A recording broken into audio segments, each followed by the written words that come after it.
Hello everyone. चलिए देखिए, ये प्रीवियस ईयर का क्वेश्चन लिए हैं। ठीक है, ये क्वेश्चन सीबीएसई 20 में पूछा था। ठीक है, सीबीएसई 20 में पूछा था। देखिए बहुत ही इजी क्वेश्चन है। ठीक है, तो देखिए फर्स्ट क्वेश्चन क्या कह रहा है कि metal that can be cut by knife. ठीक है, केवल नेम लिखना है, नेम द फॉलोइंग। ठीक है, सेकंड क्या कह रहा है, लस्ट्रस नॉन मेटल लिखना है। थर्ड क्या है, metal that exist in liquid state at room temperature. Four क्या है, most malleable and ductile metal. Fifth है metal that is best conductor of electricity. और ये सिक्स है non metal that can exist in different forms. ठीक है, देखिए question बहुत ही इजी है। ठीक है, और ये सीबीएसई 2020 में पूछा था। तो फर्स्ट क्या हो जाएगा, metal that can be cut by knife. ठीक है, इसका सोल्यूशन क्या हो जाएगा, फर्स्ट का देखिए क्या हो जाएगा। ए में हम क्या लिख सकते हैं, सोडियम और पोटेशियम। ठीक है, ये दोनों क्या होते हैं, मेटल होते हैं जिसको हम आसानी से नाइफ से कट कर सकते हैं। ठीक है, फर्स्ट का सोल्यूशन क्या हो जाएगा, सोडियम। ठीक है, सेकंड क्या है, सेकंड देखिए क्या है, लस्ट्रस नॉन मेटल। लस्ट्रस कौन सा नॉन मेटल होता है, आयोडीन होती है, आयोडीन। ठीक है, और सी क्या कह रहा है, metal that exist in liquid state at room temperature. ठीक है, देखिए मेटल पूछा, नॉन मेटल नहीं पूछा। मेटल पूछा है तो यहाँ पे सी वाला क्या हो जाएगा, मरकरी। मरकरी, मरकरी हो जाएगा। ठीक है, अगर देखिए नॉन मेटल यहाँ पे रहता तो ब्रोमीन हो जाता। ठीक है, ए बी सी डी वाला देखते हैं। डी देखिए क्या कह रहा है, most malleable and ductile metal. Most malleable and ductile metal कौन सा होता है, गोल्ड होता है, गोल्ड हो जाएगा। ठीक है, नेक्स्ट ई देखते हैं, metal that is best conductor of electricity. ठीक है, ई वाला में क्या हो जाएगा, सिल्वर। ठीक है, सिल्वर होती है, सिल्वर क्या लिखेंगे, silver is the best conductor of electricity. F क्या है, non metal that can exist in different form. देखिए क्या होता है, कार्बन होता है। कार्बन क्या है, ये नॉन मेटल है और ये एग्जिस्ट होता है, ये डिफरेंट फॉर्म में एग्जिस्ट होता है। तो देखिए क्वेश्चन सीबीएसई 2020 में पूछा था और बहुत ही इजी क्वेश्चन है। ठीक है, सिंपली आप ऐसे भी लिख सकते हैं या फिर दो इसमें वर्ड बाय वर्ड भी लिख सकते हैं। जैसे सोडियम है तो क्या लिखेंगे, sodium can be cut by knife. Sodium potassium can be easily cut by knife. Iodine क्या लिखेंगे, lustrous non metal is iodine. आप सिंपली आंसर ऐसे लिख सकते हैं या फिर वर्ड बनाकर भी लिख सकते हैं इन वर्ड में। ठीक है, तो चलिए अब इसके बाद एक और क्वेश्चन लेते हैं। ठीक है, देखिए क्वेश्चन सेकंड मैंने राइट कर दिया। ठीक है, देखिए क्या क्वेश्चन कह रहा है, give the reaction involved during extraction of zinc from its ओर।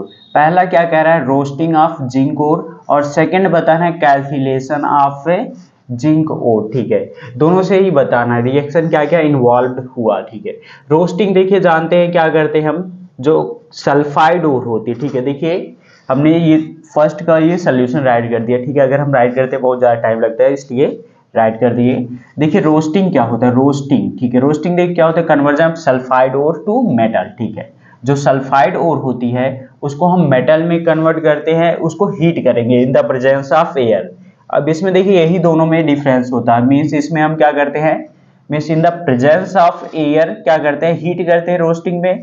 कैल्सिलेशन में क्या होता है, लिमिटेड होता मीन्स कंट्रोल्ड इन्वायरमेंट होता है यहाँ पे कैल्सिलेशन में। ठीक है, तो फर्स्ट का देखिए सोल्यूशन है, conversion of zinc, conversion of sulphide ore to metal oxide can be done with the help of roasting. ठीक है, which is a heating process in the presence of air. ठीक है, रोस्टिंग क्या है, ये एक हीटिंग प्रोसेस है जिसको हम क्या करते हैं, एयर के प्रेजेंस में हीट करते हैं। देखिए क्या है, रोस्टिंग ऑफ जिंक और लाइक जिंक सल्फाइड, ZnS है। ठीक है, इसका formula forms zinc oxide and sulphur dioxide. अगर देखिए हम क्या करते हैं, ये जिंक सल्फाइड है, इसको एयर के प्रेजेंस में मीन्स ऑक्सीजन के प्रेजेंस में हम हीट करते हैं तो जिंक ऑक्साइड देता है, प्लस ये सल्फर डाइऑक्साइड गैस निकलती है, ये रिलीज हो जाती है। तो ये जो हमको मिलता है इसको हम फर्दर क्या करेंगे, रिड्यूस करेंगे। ठीक है, this metal oxide formed above can be further reduce to metallic zinc in the presence of coke. ठीक है, कोक क्या है, यहाँ पे ये कोक ले लिए, ठीक है, ये रिड्यूसिंग एजेंट है, ठीक है, ये क्या करेगा, इसको क्या कर देगा, रिड्यूस कर देगा, तो ये जिंक में कन्वर्ट कर देगा, ठीक है। तो फर्स्ट का ये हो जाएगा, ठीक है। ये देखिए समझ गए रोस्टिंग। रोस्टिंग क्या होता है, जो सल्फाइड ओर होती है उसको हम ऑक्सीजन के प्रेजेंस में क्या करते हैं, हीट करते हैं, ठीक है। तो हमको क्या मिलता है, ऑक्साइड मिलता है, ठीक है, कोई भी मेटेलिक ऑक्साइड मिलेगी, ठीक है, जिंक ऑक्साइड मिलती है। तो जो ऑक्साइड मिलती है उसका हम क्या कराते हैं, रिडक्शन कराते हैं, ठीक है। तो हम उसको रिड्यूस करेंगे तो हमको मेटल मिल जाएगा, प्योर मेटल, ठीक है। तो चलिए अब सेकंड भी देख लेते हैं, इसको भी, इसका सोल्यूशन राइट कर देते हैं, ठीक है। पहले देखिए सेकंड का, ठीक है, सेकंड क्या है, कैल्सिलेशन ऑफ जिंक और, ठीक है। इसमें देखिए क्या होता है, calcination is the heating process of the carbonate और इन ए कंट्रोल्ड इन्वायरमेंट, ठीक है। इसमें देखिए क्या होता है, कंट्रोल्ड इन्वायरमेंट होता है, ठीक है, जो कार्बोनेट की ओर होती है, ठीक है। इसमें क्या लिए हम, कार्बोनेट की ओर लिए हैं, इसमें क्या लिए थे हम, सल्फाइड की ओर लिए थे, ठीक है। इसमें क्या लिए थे हम, सल्फाइड की ओर लेंगे, रोस्टिंग में सल्फाइड की ओर होती है, और कैल्सिलेशन में हम क्या लेते हैं, कार्बोनेट की ओर को हीट करते हैं, ठीक है। बट इसमें ध्यान रखिएगा, इसमें देखिए प्रेजेंस ऑफ एयर होता है, ठीक है। बट इसमें क्या होता है, कैल्सिलेशन में कंट्रोल्ड होता है, ठीक है। जिंक कार्बोनेट आर कैलामाइन, ठीक है, get converted to zinc oxide and carbon dioxide. देखिए जिंक कार्बोनेट है, इसको हीट करेंगे तो जिंक ऑक्साइड और कार्बन डाइऑक्साइड ये मिलेगा, ठीक है। तो ये जो जिंक ऑक्साइड होती है इसको फिर से हम क्या करेंगे, रिड्यूस करेंगे, जैसे रोस्टिंग में हुआ था सेम वैसे ही यहाँ पे ये प्रोसेस कर देंगे, ठीक है। ZnO again reduce to metallic zinc in the presence of coke at high temperature. अब ये जो जिंक ऑक्साइड है इसका हम रिडक्शन करा देंगे कोक के प्रेजेंस में एट ए हाई टेम्परेचर, ठीक है। यहाँ पे क्या करेंगे, हाई टेम्परेचर देंगे तो जिंक हमको मिल जाएगा, ठीक है। तो इन दोनों में एक ही देखिए डिफरेंस ये जानना, ठीक है। इसमें क्या होता है, ये क्या होती है, रोस्टिंग में क्या होता है, सल्फाइड का ओर लेते हैं, कार्बोनेट में हम क्या लेते हैं, ये कैल्सिलेशन में क्या लेते हैं, कार्बोनेट की ओर लेते हैं। और इसमें क्या होता है, ये presence of oxygen means in the presence of air बोल सकते हैं, ठीक है। रोस्टिंग में इन the presence of air heat करते हैं, और ये कैल्सिलेशन में कार्बोनेट की ओर को हम क्या करते हैं, कंट्रोल इन्वायरमेंट मीन्स लिमिटेड में क्या करते हैं, उसको हीट करते हैं, ठीक है। तो चलिए एक और क्वेश्चन देखिए बहुत इंपॉर्टेंट है, उसको लेते हैं। देखिए नेक्स्ट क्वेश्चन ये लिए, ये भी देखिए बहुत इंपॉर्टेंट क्वेश्चन है। व्हाट आर एम्पोथेरिक ऑक्साइड, ठीक है, what are amphoteric oxide, choose the amphoteric oxide from amongst the following oxide Na2O, ZnO, Al2O3, CO2, H2O, ठीक है। और इन सब में से चूज करना है कौन सी एम्पोथेरिक ऑक्साइड है, ठीक है।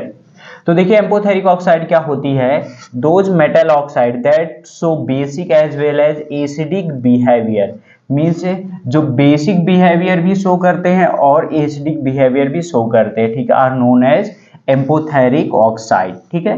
Amphoteric oxide react with both acid as well as bases to form salt and water, ठीक है।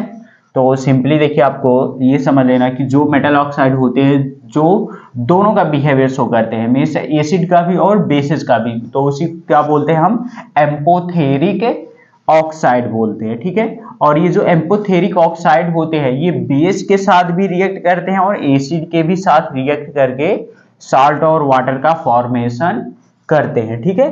तो इनमें से देखिए कौन कौन सा है, Al2O3 and ZnO are amphoteric oxide. तो इनमें से कौन कौन सी, एक ये है और एक ये है, ठीक है। ये दोनों क्या है, एम्पोथेरिक ऑक्साइड है, ठीक है, जो क्या करेंगे, ये बेसिस के भी साथ रिएक्ट करेंगे और एसिड के भी साथ, दोनों के साथ रिएक्ट करके साल्ट और वाटर का फॉर्मेशन करेंगे, ठीक है। तो ये सब थे इंपॉर्टेंट क्वेश्चन, ठीक है। आप इसको अच्छे से ये राइट करके लर्न कर लीजिएगा, ठीक है। Okay, thank you.